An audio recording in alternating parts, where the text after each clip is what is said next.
Quarta, 15 de dezembro. Verso para memorizar. Está escrito: o ser humano não viverá só de pão, mas de toda a palavra que procede da boca de Deus. Mateus 4:4. Um profeta semelhante a você. Repetidamente, o Senhor advertiu Israel a não seguir as práticas das nações vizinhas. Ao contrário, ele deveria testemunhar a essas nações.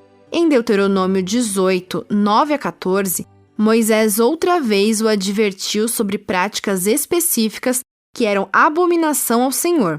Nesse contexto, ele disse que os israelitas deviam ser perfeitos para com o Senhor, seu Deus. Ouça Deuteronômio 18, 15-19. O Senhor, seu Deus, fará com que do meio de vocês, do meio dos seus irmãos, se levante um profeta semelhante a mim. A ele vocês devem ouvir.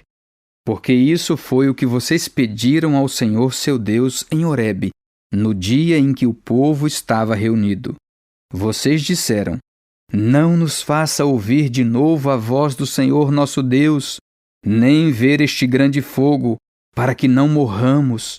Então o Senhor me disse: eles estão corretos naquilo que disseram. Farei com que se levante do meio de seus irmãos um profeta semelhante a você, em cuja boca porei as minhas palavras, e ele lhes falará tudo o que eu lhe ordenar.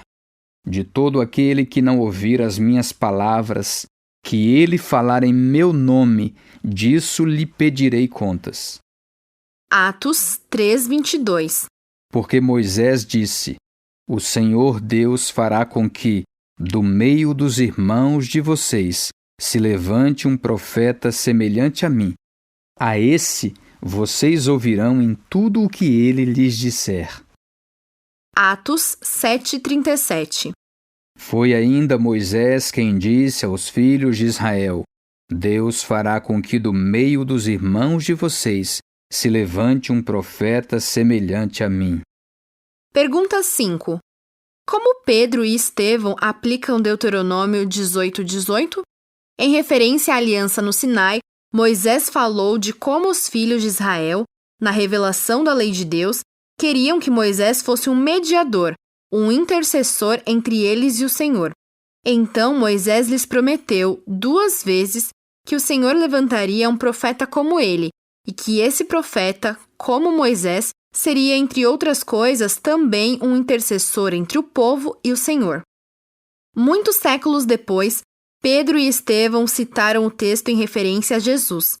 Para Pedro, Jesus era o cumprimento do que havia sido falado pela boca dos seus santos profetas desde a antiguidade, e os líderes deveriam obedecer às suas palavras.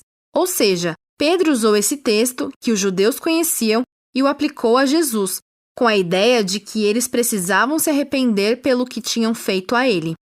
Em seguida, em Atos 7:37, Estevão, embora em um contexto diferente do de Pedro, também se referiu a essa famosa promessa e afirmou que ela apontava para Jesus. Ele quis dizer que Moisés, em seu papel na história como líder dos judeus, havia prefigurado Jesus. Assim como Pedro, Estevão mostrou ao povo que Cristo Jesus era o cumprimento de uma profecia e que eles precisavam ouvi-lo.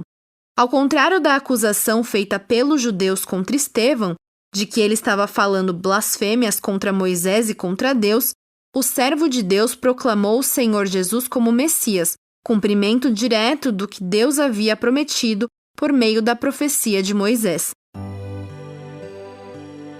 Como esses versos nos mostram a centralidade de Jesus em toda a Bíblia e por que todo o nosso entendimento dela deve ser centrado em Cristo?